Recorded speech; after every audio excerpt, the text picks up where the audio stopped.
Good morning friends. आज सुबह के लिए परमेश्वर का जीवित वचन हमारे लिए दिया गया है। वो हमें मिलता है जकरिया नबी की पुस्तक, उसका 4 अध्याय, पद संख्या 7। जकरिया 4 पद संख्या 7। उसमें परमेश्वर का जीवित वचन इस प्रकार से लिखा हुआ है, हे बड़े पहाड़ तू क्या है, जरुब्बाबेल के सामने तू मैदान हो जाएगा, और वह चोटी का पत्थर यह पुकारते हुए आएगा, उस पर अनुग्रह हो अनुग्रह। यहाँ तक आमीन। परमेश्वर पिता अपने वचन के पढ़े और सुने जाने पर बहुतायत की आशीष दी। आमीन। ख्रीस्त में प्यारो, आज का सुंदर सुबह के लिए जो परमेश्वर का जीवित वचन हमारे लिए दिया गया है, वो जकरिया नबी का पुस्तक से दिया गया है। उसमें कहा गया है, हे बड़े पहाड़ तू क्या है, जरुब्बाबेल के सामने तो मैदान हो जाएगा, और वह चोटी का पत्थर यह पुकारते हुए आएगा, उस पर अनुग्रह हो अनुग्रह। ख्रीस्त में प्यारो, जकरिया नबी वो नबी था जो कि भविष्यवाणी का काम जो है वो दर्शन के द्वारा, दर्शन के रूप में वो किया करता था। जकरिया नबी जो कि इस पुस्तक में जो लिखा है, उसमें वह यरूशलेम के पुनरुत्थान, पुनर्स्थापन और मंदिर के पुनर्निर्माण और परमेश्वर की प्रजा के शुद्धिकरण और मसीह के युग का आगमन से संबंधित है। वह इन्हीं बातों का जो है भविष्यवाणी करता है, और उसका भविष्यवाणी का आधार होता है दर्शन। वो दर्शन में जो देखता है उसी को इसमें भविष्यवाणी करता है, और वही जो है इस जकरिया नबी का पुस्तक में लिखा हुआ है। यहाँ हम देखते हैं जरुब्बाबेल के सामने एक बड़ा पहाड़ है जो कि उसके कामों में रुकावट डाल रहा है।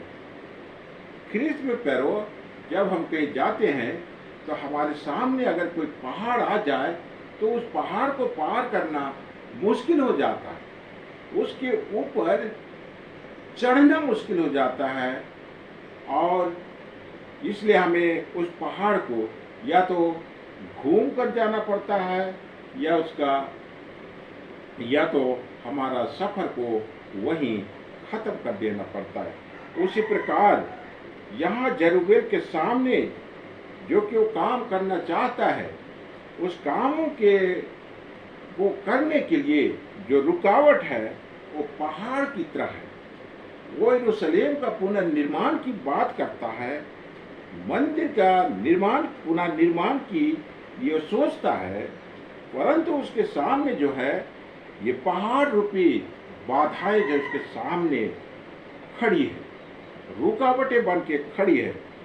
तो इस हालत में परमेश्वर जो यहोवा परमेश्वर उसको कहता है, हे बड़े पहाड़ तू क्या है, जरुब्बाबेल के सामने तू मैदान हो जाएगा, और वो चोटी का पत्थर यह पुकारते हुए आएगा, उस पर अनुग्रह हो।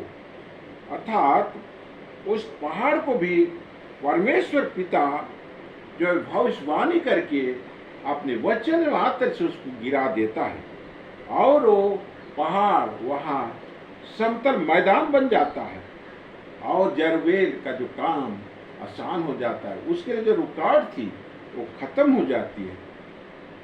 यहाँ तक कि उस पहाड़ के ऊपर जो चोटी में पत्थर थी वो भी पुकार के कहती हैं कि हमारे ऊपर अनुग्रह हो अनुग्रह। तो आज हम देखते हैं ख्रीस्त में प्यारो, यरूशलेम मंदिर को, यरूशलेम शहर को किन्हीं लोगों के द्वारा जो कि सत्यानाश किया गया था, उसको नष्ट कर दिया गया था, मंदिर को तहस नहस कर दिया गया था। उसके निर्माण की बातों की चर्चा हम देखते हैं, सुनते हैं, और उस कामों को करने में जो रुकावट आती है वो पहाड़ की तरह। लेकिन परमेश्वर पिता यहाँ पर कहता है जरुब्बाबिल को कि तुम्हारे सामने जो ये पहाड़ है ये मैदान बन जाएगा और तुम्हारे लिए कोई रुकावट नहीं होगा। उसी प्रकार से बाइबल में और भी अन्य जगह में देखते हैं, जब इस्राएली लोग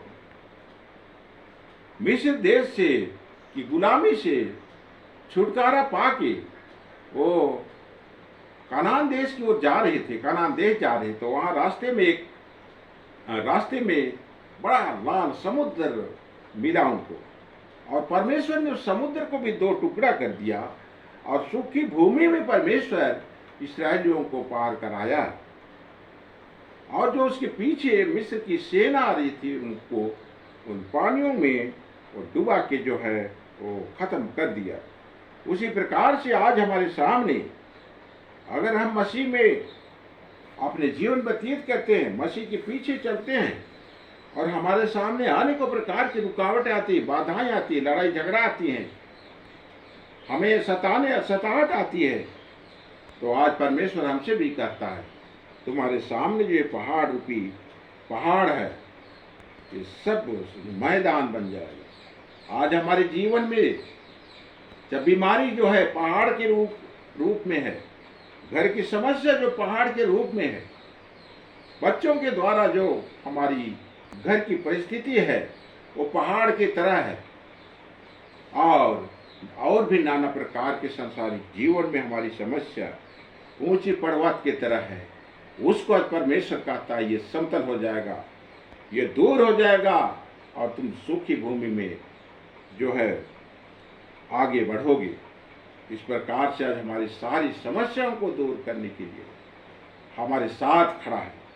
इसलिए आइए आज हम इन वचन को आत्मसात करें और हमारे निर्भरता जो है परमेश्वर के ऊपर बनी रहने पाए, ताकि हम उसके सहायता प्राप्त कर सके, ताकि वो हमारे रास्ते के पहाड़ को समतल कर देने पाए और हम समतल भूमि में चलकर हम उस विजयी जीवन को प्राप्त करने सकें। पिता परमेश्वर इस छोटी प्रवचन में बहुतायत की आशीष दी। आइए हम प्रार्थना करें। हे सर्वशक्तिमान ईश्वर, दयालु पिता, आज की सुंदर सुबह में हम यीशु नाम से तेरे चरणों में आते हैं और प्रभु जी तुझे धन्यवाद देते हैं, तेरी महिमा करते हैं। आज की सुंदर सुबह में प्रभु जी हमारे अपना जीवित वचन दान किया, वचन के माध्यम से हमारी एक आशीष प्रदान किया। हम इस आशीष के लिए, इस भलाई के लिए तुझे धन्यवाद देते हैं। प्रभु जी पिछले रात्रि की घड़ी में तूने हमारी रक्षा की, रखवाली की, हर प्रकार के दुख से, तकलीफ से, संकट से, अचानक मृत्यु से हमें बचाया प्रभु जी। और आज की सुबह को हमें देखने का अवसर प्रदान किया, हम इस दया के लिए भी तुझे धन्यवाद देते हैं। आज वचन में हमें बताया प्रभु जी कि तुम्हारे सामने अगर समस्या पहाड़ के रूप में हो, विपत्ति पहाड़ के रूप में हो, बीमारी पहाड़ के रूप में हो, बच्चों के द्वारा लड़ाई झगड़ा के कारण घर की समस्या पहाड़ की तरह हो, बच्चों को रोजगार नहीं मिलने का समस्या पहाड़ की तरह हो, तो आज तू हमसे कहता है तुम्हारी हर समस्या जो पहाड़ की तरह है वो समतल हो जाएगा और उस समतल मैदान में तुम आगे बढ़ोगे और तुम सफलता को प्राप्त करोगे। सहायता कर प्रभु कि ऐसे तेरे जीवित वचन को हम अपने जीवन में आत्मसात करने पाएं और हमारे हर समस्या में तुझे पुकारने पाएं, और तू आके हमारी उस पहाड़ रूपी समस्या को समतल करने पाए और हम अपने इस संसार के जीवन में विजयी जीवन प्राप्त करने पाए। यहाँ तक ही नहीं प्रभु जी, हम इस संसार के जीवन खत्म होने के बाद हम स्वर्ग के उस अनंत जीवन में भी हम विजय हासिल करके प्रवेश करने सके और तेरी महिमा के साथ हम अपने आनंद को बिताने पाए, आनंद के साथ हम उस महिमा में तेरे साथ सहभागी होने पाए। इसलिए हमें सहायता कर प्रभु, पवित्र आत्मा की अगुवाई दे कि तेरे हम जीवित वचन में बने रहने पाए और उसमें स्थिर रहने पाए। प्रभु आज के जीवन, आज के दिन हमारे कितने परिवार में प्रभु जी बच्चों के कारण अशांति, लड़ाई झगड़ा है, अनज्ञाकारिता के कारण घर में परेशानी, यीशु नाम से हर परेशानियां दूर होने पाए। यीशु नाम में हर लड़ाई झगड़ा, शांति हमारे प्रिय लोगों के घर से दूर होने पाए। कितने लोग आज कैंसर की बीमारी से ग्रसित हैं, यीशु नाम में उनका कैंसर दूर होने पाए। कितने लोगों का ब्लड प्रेशर का बीमारी, यीशु नाम में हर ब्लड प्रेशर की बीमारी दूर होने पाए। कितने लोगों का शुगर का बीमारी, हर शुगर का बीमारी, हर प्रकार की शुगर की बीमारी यीशु नाम में दूर होने पाए। यीशु नाम में हर एक प्रकार की पेट की बीमारी, हाँ प्रभु जी, अपच की बीमारी, हर्निया की बीमारी, हाँ प्रभु जी, और भी नाना प्रकार की पेट की समस्या यीशु नाम में दूर होने पाए।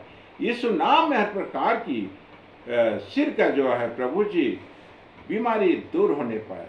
सिर के नसों की बीमारी दूर होने पाए, पैर की हड्डियों की बीमारी दूर होने पाए। आज तेरे, हाँ प्रभु जी, बच्चे प्रभु आज तेरी सामर्थ्य नाम में हर बीमारी से तो चंगापन की, हर बीमारी से वे चंगापन के आशीष को प्राप्त करें। धन्यवाद देते हैं प्रभु, तूने हमारी प्रार्थना को सुना। और अब हम अपने हर एक प्रकार के पाप दोष गुनाहों को तेरे चरणों में लेकर आते हैं प्रभु जी, मान लेते हैं, दया से क्षमा कर दे। और हमारी ये छोटी प्रार्थना है जो कि हम तेरे बेटे यीशु मसीह के सामर्थ्य पवित्र नाम में लाते हैं, दया से सुन और स्वर्गराज में अपनी महिमा के लिए ग्रहण कर। आमीन। परमेश्वर पिता आप सबों को बहुतायत की आशीष देवे। आमीन।